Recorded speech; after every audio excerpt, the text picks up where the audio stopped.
sa lahat, ako ibabati mo sa inyo ng isang magandang tanghali sa inyong tatlo, no? Tanong ko na muna po sa inyo, ano ba ang pinaka-nakakatakot sa isang taong katulad niyo po, for example? Pag-ibig ba ito? Magkautang ka ba sa pera? O yung tinatawag po na kamatayan? Para sa iyo, ano ba ang pinaka-nakakatakot dito at bakit? Kakailanganin po bang pumili sa tatlo? Oo, bili ka sa isa. Kamatayan, pag-ibig. Kamatayan, pag-ibig. Pag-ibig, utang sa pera o kamatayan. Ano yung dyan sa tingin mo nakakatakot dyan? Sa tingin ko, in my experience bilang isang tao, at sa paniniwala ko, upon these three, ang pinaka nakakatakot ay ang pera or the sense of mawalan ng pera. Kasi yung pera, connected siya mainly sa mga ginagawa mo sa paligid mo. Like, kapag ka may passion ka sa isang bagay, kakailanganin mo ng pera to pursue that passion. Or kapag kakailanganin ng pamilya mo ng pera, kakailanganin nyo yun kapag syempre, pangkain, kumbaga, panggalaw mo sa araw-araw, no? Mm-hmm. And then, in comparison sa pag-ibig at sa kamatayan, itong dalawang to is something that comes naturally, you know? Pag-ibig, meron talaga yung ups and downs, at kamatayan is just inevitable for us.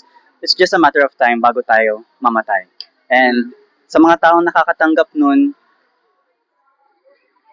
sila yung, kumbaga, nakaka-familiarize ng ano yung gusto nilang gawin to make their life much more meaningful or memorable.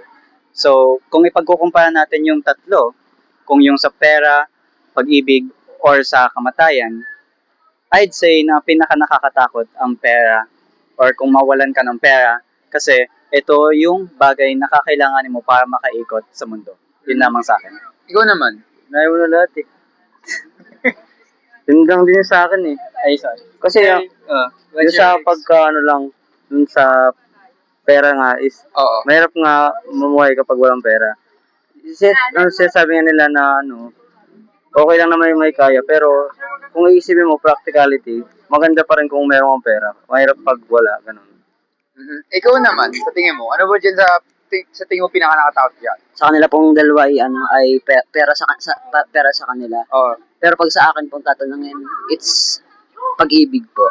Bakit? Pero to narrow it down is the fear of not being loved because of who you are. Dahil natatakot ka na walang tumanggap sa iyo or you will live this life knowing that there's no one that will love you just for you. They will have to love you because of some conditional things. Ang pinakamaganda of all is that unconditional love. Loving you because you are you. And natatakot din po ako yung, for example, if I were in a relationship and they suddenly left me, I'm not the type of person to ask na baka may fault lang sa relationship. Lahat ng tama na sa akin, I will question myself because I am a person with very, very low self-esteem. Instead of asking na ano bang nangyaring mali sa relationship, what did we do wrong? Instead, I will ask, what did I do wrong? Saan ako nagkulang? Saan ako nagkamali kaya sa kanila? And mapapaisip ka na talaga, bakit ako iniwan? May mali baga akong nagawa? May kulang baga sa akin na baka nakikita niya sa iba? Ayun yung kinakatakot ko dahil mapapaisip na lang lagi ko bawat gabi of what something I did was wrong. Ayun lang po. I see. Ito naman tanong ko naman sa inyo, kayo ba yung mahilig manood ng balita po? Yes. Ikaw? Mainly po through social media since wala kaming TV. Pero nakaka-aware naman siya in some way. Ikaw naman? Same lang din po. Hindi po masyadong nakakapanood pero nakakatanggap pa rin pong balita po. Familiar ba kayo sa mga nangyayari sa mga eskwelahan? Yung mga nagdadala ng mga patalim, mga baril, minsan nagbabomb joke, gusto na mawala ng pasok, pasabugin daw ang eskwelahan. Pero ang ending, siya lang nawala ng pasok kasi yung nahuli. Nababahala kayo sa mga ganyan laman ng balita na nowadays? Yes po. Ikaw? Yes po, parang nakakailang na parang bumababa yung safety natin regardless kung sa school man o sa labas. Like sa pagbiyahe, sa kung saan man dyan sa tabi. Nababalitaan din recently na yung mga nag-aangkas sa motor, sinasaksak sa likod. Ayun, parang generally, nakakatakot yung paggala kasi mas nabivisualize ng mga tao kumbaga sensitize yung mga tao, no, kapag mas nakikita nila yung pagbigay ng harm sa ibang tao, tapos which leads them to do it their own. Ayun, nakakabahala man. Ikaw naman. It is very concerning po kasi kung naalala niyo ba po yung school shooting po na nangyari po Oo. dito sa Pilipinas. Kung yun pa lang po, isang problema po doon is yung family member pa lang po ang may access na sa firearms. What if naman po na meron din po mga bata na may connections sa mga malicious na mga grupo na kaya din mag-provide ng firearms. So hindi lang pwede i-joke yung something like a bomb threat kasi it's very possible to happen, especially in this kind of generation po. It's no joke. Kayo ba sa tingin nyo ba, kayo ba frustrated sa ganyan mga nangyayari? Parang disappointed kayo? Sa eskwelahan pa nangyayari mga ganyan na yun? Yes po, kasi po, dun sa eskwelahan po is dapat dun po kami natututo at mas feel po namin safe po kami para mas comfortable po kami mag-explore at mag-aral po may po. Ikaw? In an aspect of mine regarding the situation, nakakainis yung part na paano kaya nagagawa ng mga tao yung mga ganito? Like, what are the experiences that kumbaga, yung naghulma sa kanila na makagawa ng ganun. Kasi, yun nga. I just couldn't imagine yung thought process of those people that have been molded to make those decisions. Ikaw naman. Sa akin po, opo. And especially naiinis po ako sa mga magiging response after such incidents po. Example, yung governmental natin, instead na address yung kanilang concern sa mga parents ng mga shooters, inaddress nila yung mga issues by blaming things like video games or social media or something like social media, instead of maybe asking the parents kasi sila din yung makakakulma dun sa mga bata, because what influences a child is starts at the household po, kasi dapat yung parents sila po yung mainly na nagkukulma po sa mga bata, and sila po yung nagbibigay ng ideals. And kung mali po yung ideals, mali din po yung maaaring ipakita po ng bata po mismo. I get the point naman, no? Ito, may iba kahinto na tanong, mas madali po ito, pero sunod po ito, no? Tanong ko muna po sa inyong tatlo. Kayo po ba isang mabuting tao po? Hindi ko po masabing opo, pero hindi ko rin po masabing masama rin po. Ikaw naman. Well, in my case, in my eyes, me, myself, in trying to be a good person alone is already a sign that I'm a good person. Ikaw naman.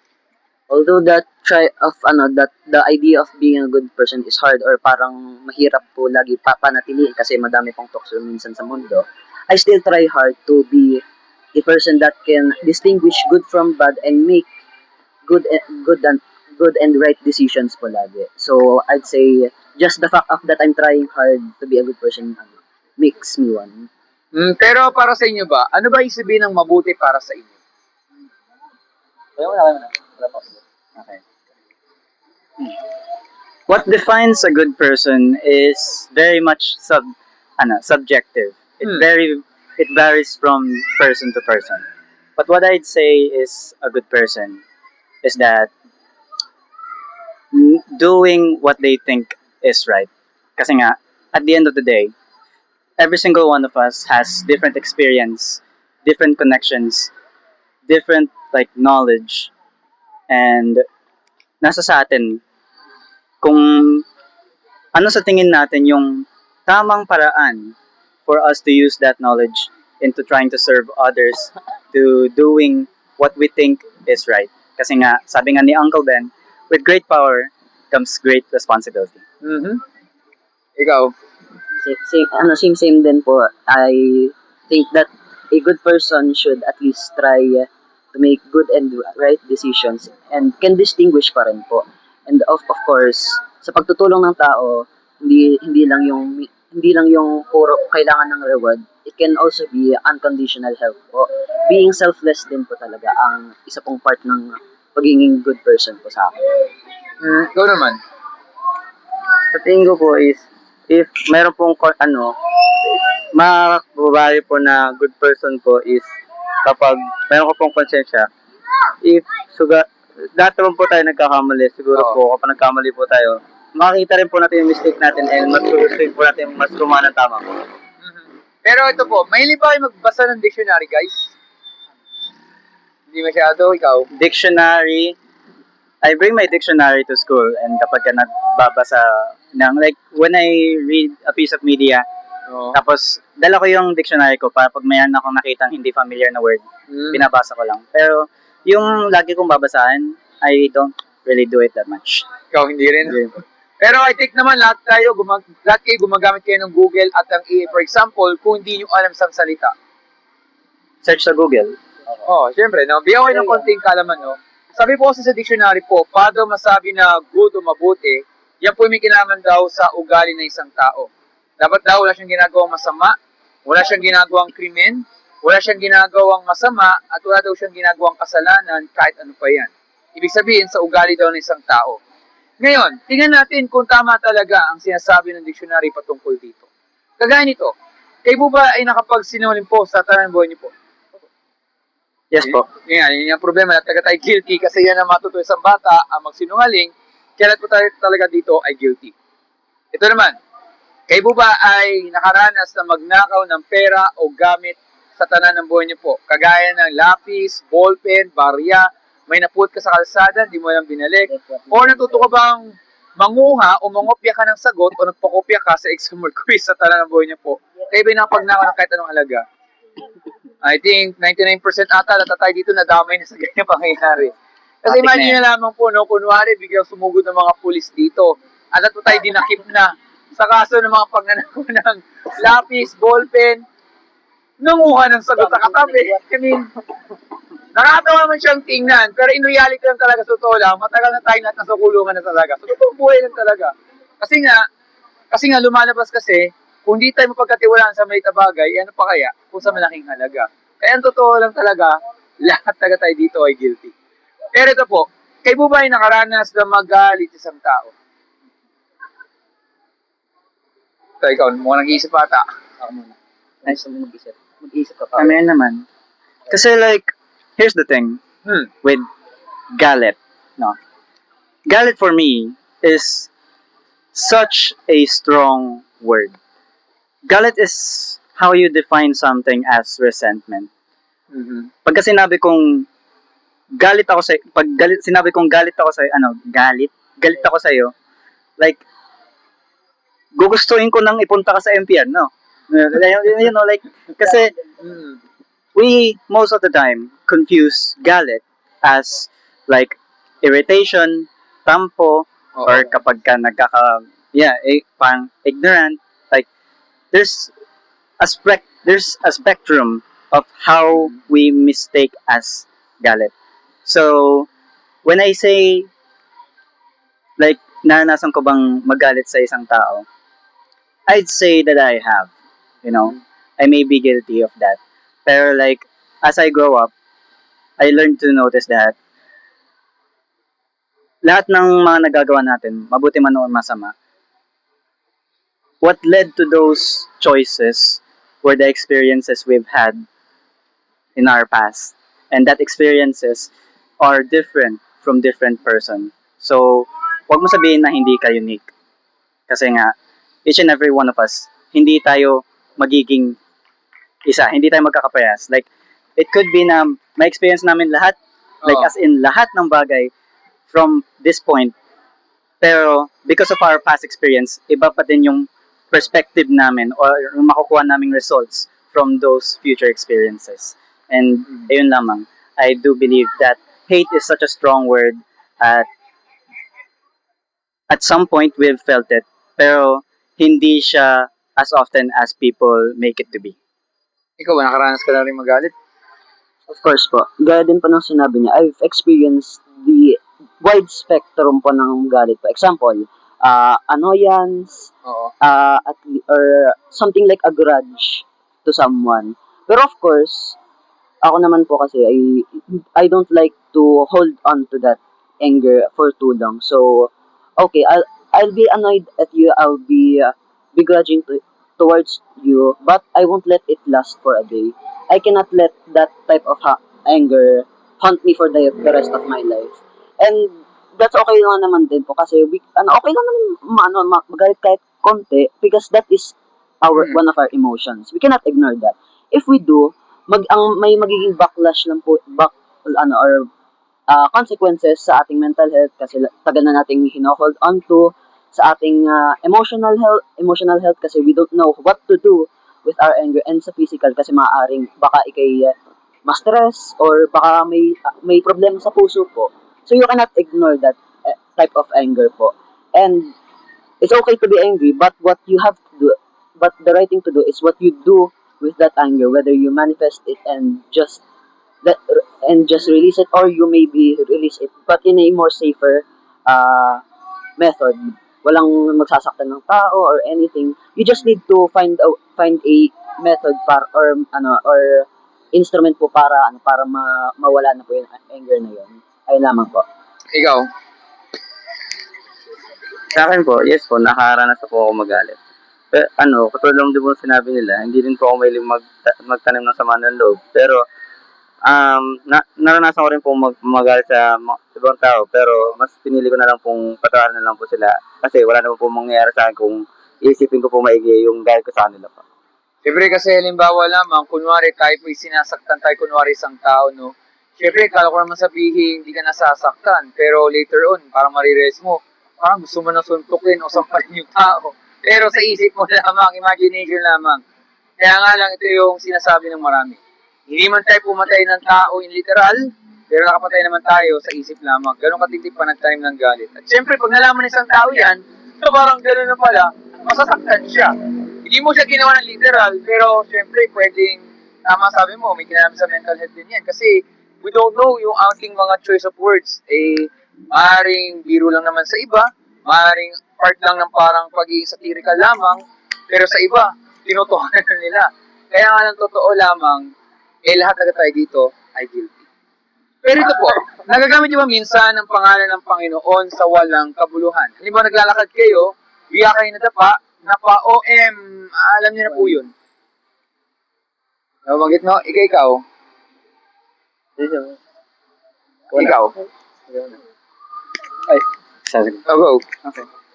Opo, dumadaan na din sa experience ko yung pagsasabi ng OM. Kasi, ayun nga, as much as I hate to say it and I recognize it as like, in a way, it's like putting God's name in mud. Oo. Kasi, basta-basta mo na lang ginagamit yung pangalan ng may kapal. And, ayun, it kind of makes me uncomfy kasi of how much it's being normalized, no, in modern society. And I'm trying my best in trying to, bawasan yung habit even if naka-ingrain na siya sa akin pagtanda ko because of how normalized it is. Ikaw. Meron po din yung mga times na nadudulas po siya, but hindi po siya yung nagagamit as walang kabuluhan, pero in times of parang need talaga, like I'm in something and I really need help kasi parang hindi nakakayanin ng aking katawan, so maybe I'll say it just para maanahan ako ng Panginoon para ma-get through this. But there are times before in my youth na napapalabas talaga siya kasi back then I didn't think much of it. Kaya minsan pag feel ko matudulas, i-anoan ko na lang ng gulay or oh my gulay or oh my parang basta substitution na lang, but I guess the meaning might still be there. Ganun lang po. Ikaw naman.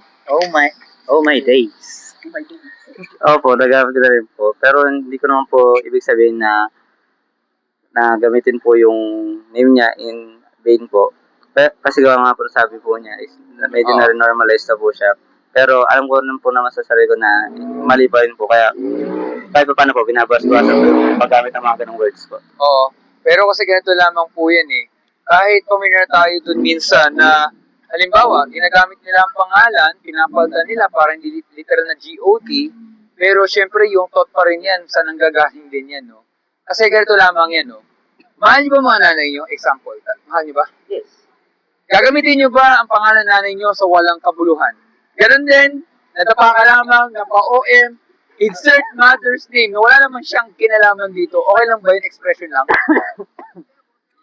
Bakit hindi? Ano ba dito? Ang first of all, ang awkward pakinggan, you know. Hmm. I-mention ko yung nanay na nadapa ako, aray! Tapos ma-mention ko, oh my nanay! Insert name. Yeah. Oo. Ang number one, awkward pakinggan. And Mhm. number two,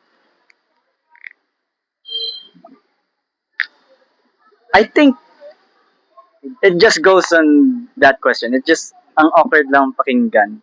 And like, para siyang nonsensical, kumbaga. Like, Pointless. pointless Oo. siya to the point na, bakit may mention yung pangalan ng nanay mo in times of, like, Yes.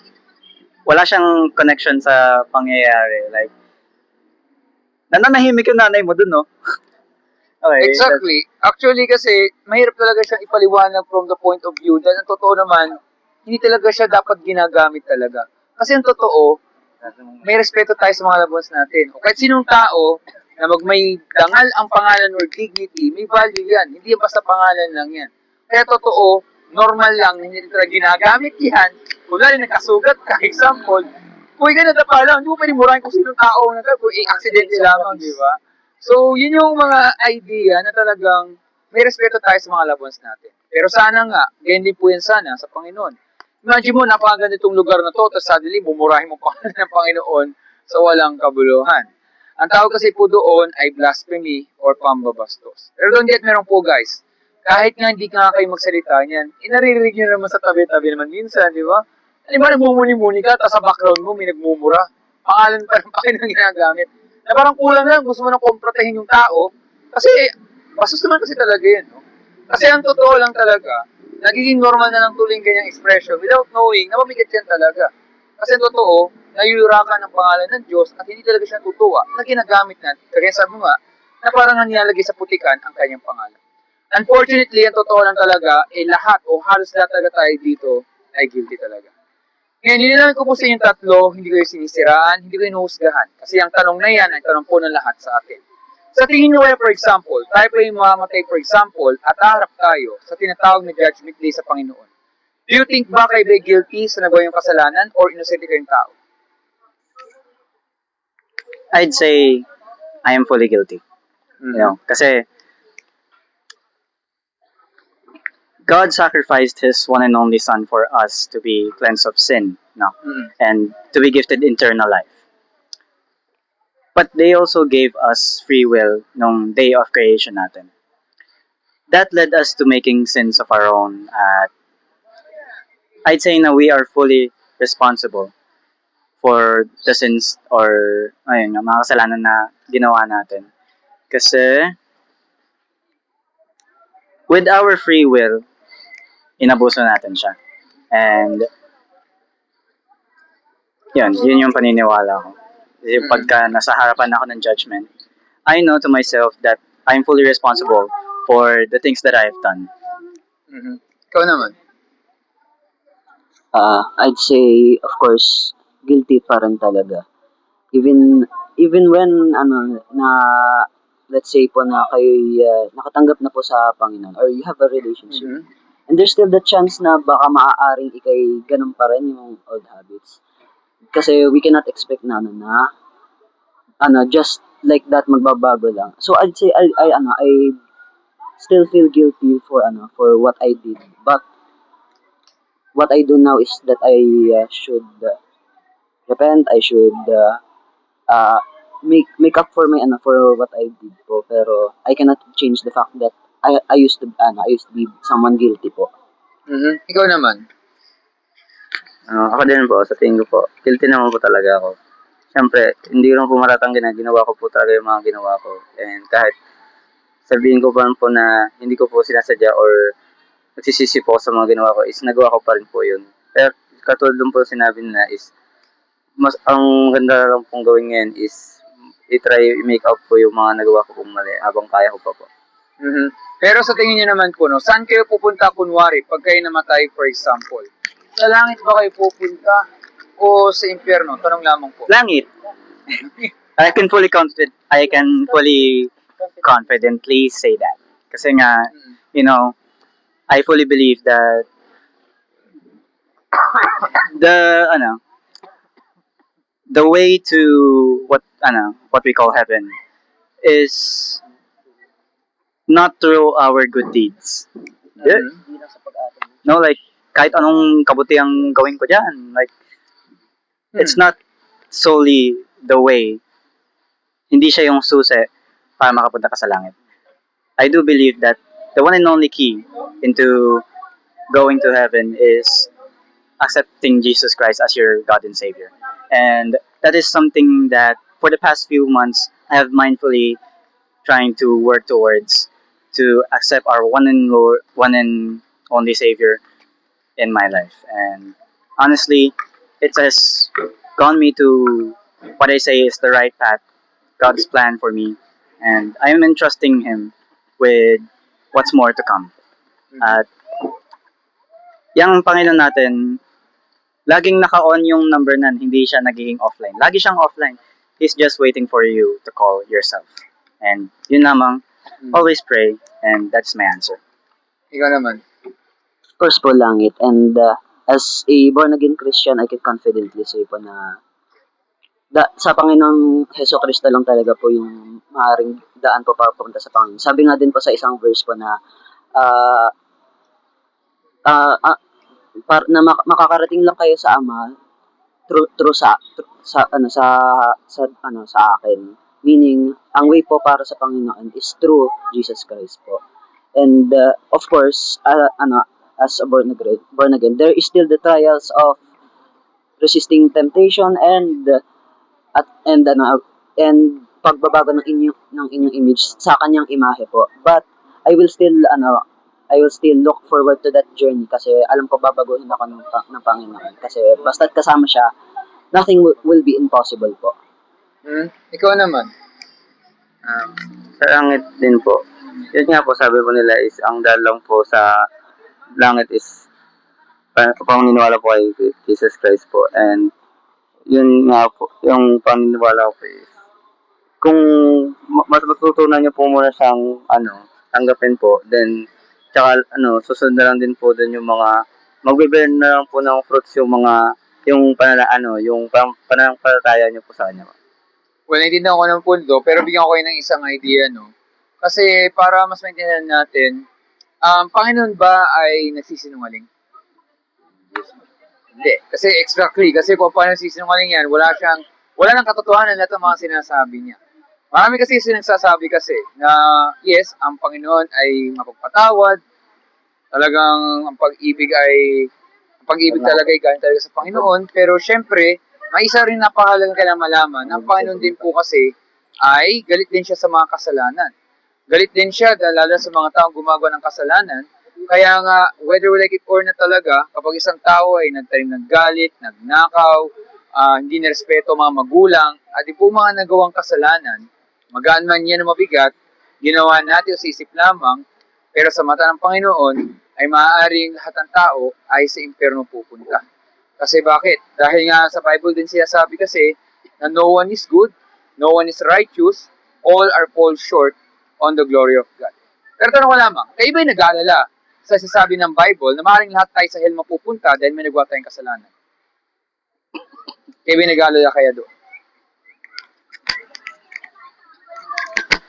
Sa akin, when given that idea of the possibility of being in hell, na lahat tayo mapupunta sa hell, Mm. Honestly, with what I am today, of course, at some point, nakakatakot. Kasi nga, syempre, hell na yan. Like, pag mapupunta ako sa hell, what's there for me, no? So like, I would be going through eternal suffering. But the thing is with me, whatever I do, no, kaya nga doon sa sinabi ng idea, na kung lahat tayo mapupunta sa hell, kasi lahat tayo may kasalanan, it's beyond my control. Like, kung ganun man talaga yung idea, wala na akong magagawa doon. What I can do right now is to strengthen my beliefs on what I follow, on what God whispers to my ear. Yun yung paniniwalaan ko. And that alone reassures me na makakapunta ako sa langit. As long as I entrust to our God na everything will be fine in His hands sa plans niya. Mhm. Yun lamang. Ikaw naman. Of course, that idea of lahat po tayo ay mapupunta into eternal suffering po is very scary po. But I'd say I don't have to fear it for long, as meron pa naman tayong Panginoon po, and having faith that He can save us, and by changing our ways po, Mm. maaari po tayo, maaaring there's that chance po na tayo ay hindi po mapupunta sa ating unang natadhanang location po after we die.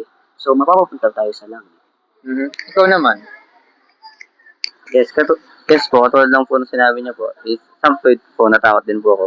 Pero yung thought po na sobrang mahal po tayo ng Panginoon na binigay niya po yung anak niya, ay yung nag-iisa niyang anak para yun natin ang mga kasalanan natin is nare-reassure po ako na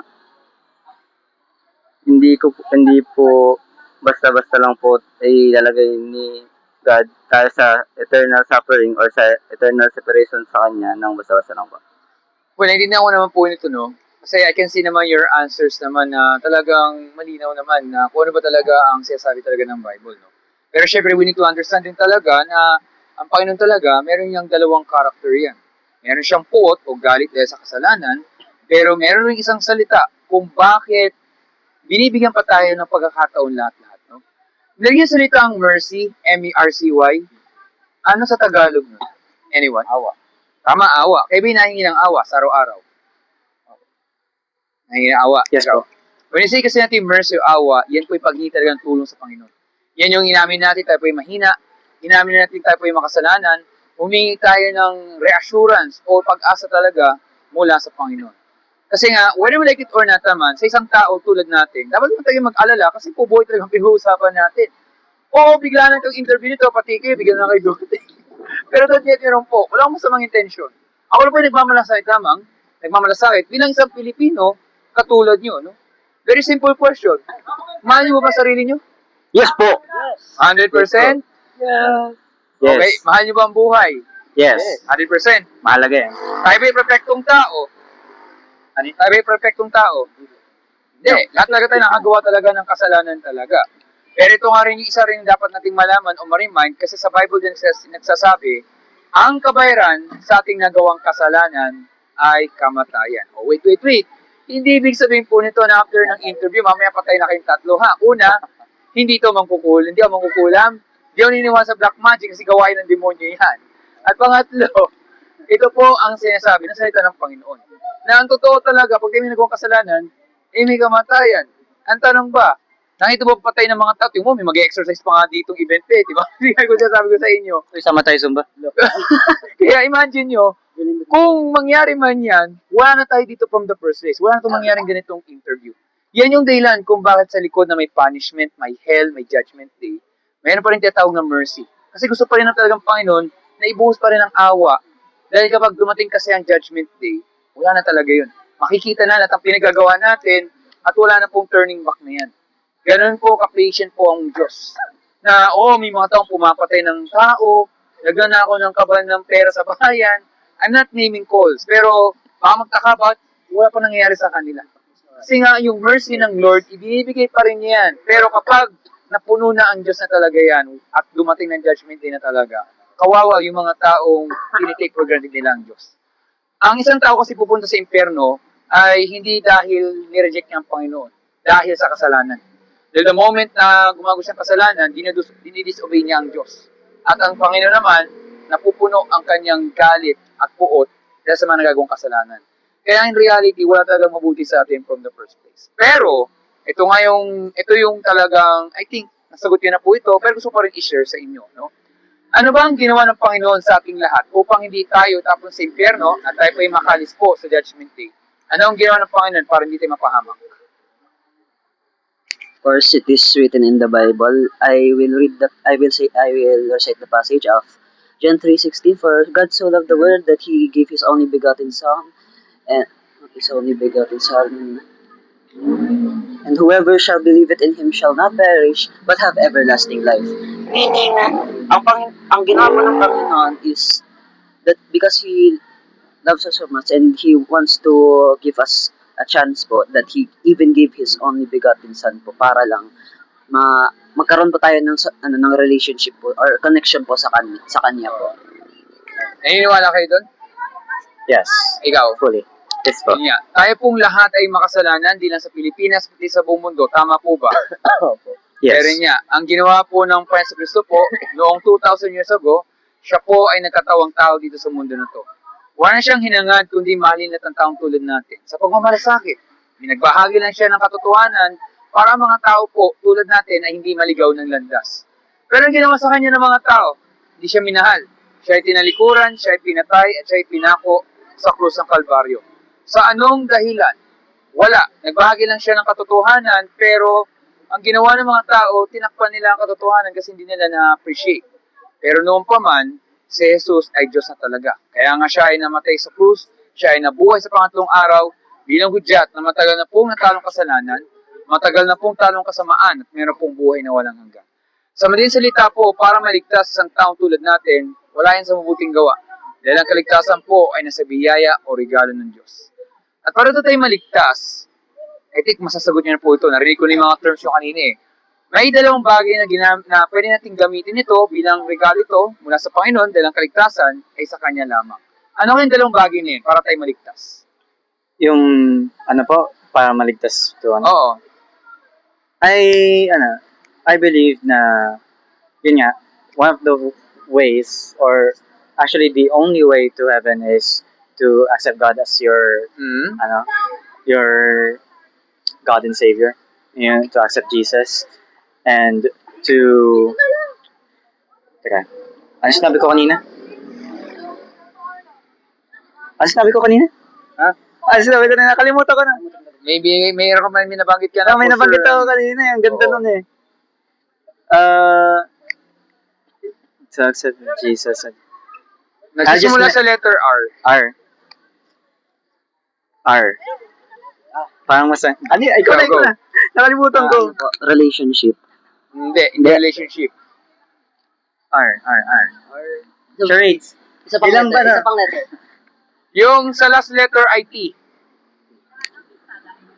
Nabanggit ko na yung kanina. Repent. Yes. Ang una po ay repent o repentance. Pagsisisi sa kasalanan. Ibig sabihin lang yan, tumalikod ka sa kasalanan, lumayo ka sa kasalanan at baguhin ang kaisipan sa tama. Sa Bible po kasi sa New Testament, talagang yun yung pinoproclaim na repent and believe the gospel. Yung pangalawa po dun kasi ay pananampalataya or faith kay Jesus Christ as Lord and Savior. Kaya repent and faith. Pag nalating dalawang bagay na yan, pwede patawarin ng Panginoon, bigyan tayong bagong puso't isipan, at higit sa lahat po, anuman ang pagsubok na pilitan natin, meron pong pag-asa. Hindi sa mundo na to, kundi sa Kanya lamang, at dahil doon, meron pong buhay na walang hanggan. So, bago po umalis, meron lang akong mabilis na tanong lamang. Do you think ba nagsasabi kayo ang totoo sa tinapag-usapan po? Ulitin ko, do you think ba ako ba nagsasabi ng totoo sa tinapag-usapan po? Yes, like, kahit nabiglaan yung pagkikita natin, I do believe that this is a plan of God, no? It was no accident that we are gathered here today to ponder about His name. At I fully entrust you naman, about the credibility of your plans, your content, and this interview as a whole. Yeah. Ikaw?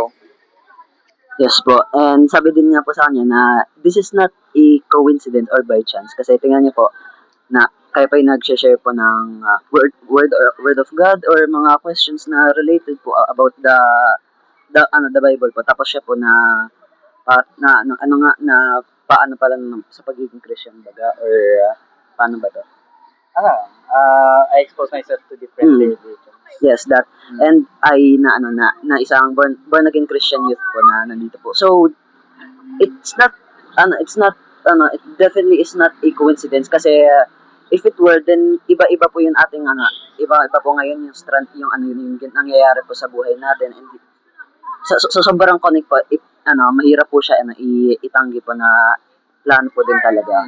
And I think I believe po na you speak you're telling us the truth po kasi yun naman talaga po na ang Panginoon pa ay nagagalit pa sa kasalanan and para mapatawad po siya kailangan po natin mag-repent and to have faith po and to have a connection po through His Son po Jesus Christ. Ayun. Ikaw naman? Pati may blue check mark siya sa username niya. Yes po, naniwala naman po ako na totoo po lahat ng sinabi niyo po. And hindi nga, ulit ko lang din po, hindi po kasi coincidence sa nagkita-kita tayo dito. Sa dami naman po ng tao na nakakatadaan na siguro na hindi tayo magkita-kita at tayo yung magka-interviewan po. Pero pag-isipan niyo po ba ang ating napag-usapan po? Meron mga Bible sa inyong mga bahay? Yes po, actually we have, kami po, mayroon kami sa cellphone. And mayroon din kaming physical copy sa bahay. Pero napagbasa naman kayo araw-araw? Yes, at some point. Kahit mga maikling basa lang, mga devotions. Well, at least mahalaga naman talaga kaysa wala, no? Kasi parang ganito lang yan. Kunwari, kayo nagugutom, anong gagawin nyo? Magdadasal muna po para kung wala pong pagkain di mamananampalaya tayo po sa Panginoon na to give us good harvest po. Ganun. Pero ibig sabihin, kakain talaga tayo araw-araw kasi kung hindi, magkakasakit po tayo. Yan din po ang Bible. Sana mabasa natin patuloy ang kanyang salita araw-araw kasi yan ang love letter ng Panginoon sa ating lahat.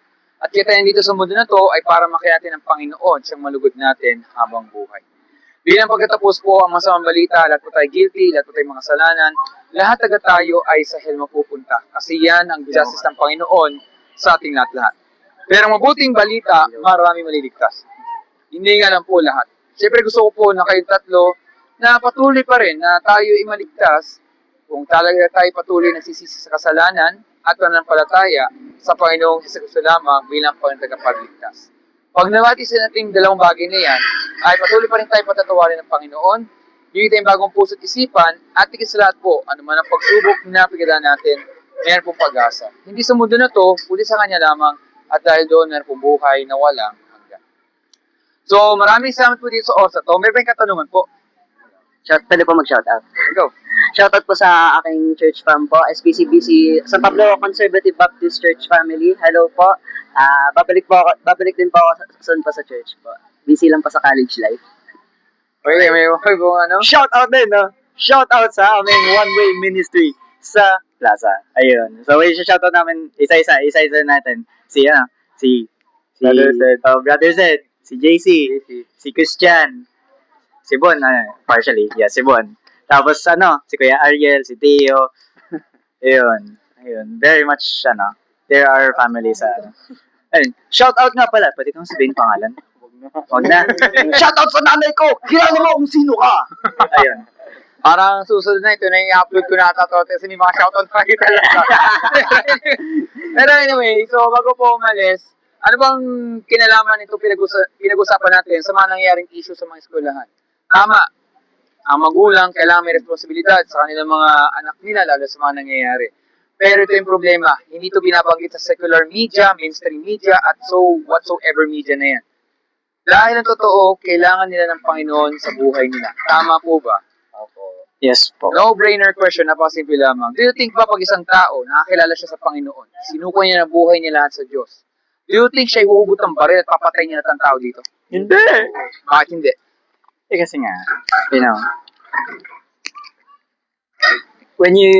kapag kinikilala natin yung Panginoon natin much more, kapag binabasa natin yung word niya, hindi lang natin binabasa yung word. We are reliving the past of God, or we are ninanamnam natin, kumbaga, yung values that the book has. And nabanggit din na as much as possible, even if we are sinful creatures, is that we should adapt or adopt the character of God as much as we can with the sheer willpower of ano, our free will. Kasi binigyan tayo ng free will at nasa sa atin na yan kung gagamitin natin sa mabuti or masama.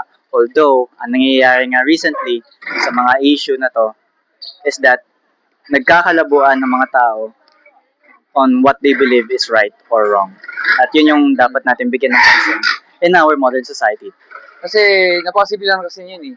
Dahil ang totoo kasi talaga, hindi na to sa pinag-uusapan lang sa mga estudyante lamang. Sa lahat ng tao kasi talaga. We are now already in this generation where massive na ang technology and even ang AI. Maraming sa nakukuha impormasyon. Pero when it comes sa Panginoon, parang tinitake for granted lang nila. Kaya nga, that is the reality. Kung hindi kayang aksyonan ng gobyerno ng Pilipinas, hindi po kayang aksyonan ng ating LGU dito sa mga lugar na to, it means magsisimula ito sa ating mga sarili.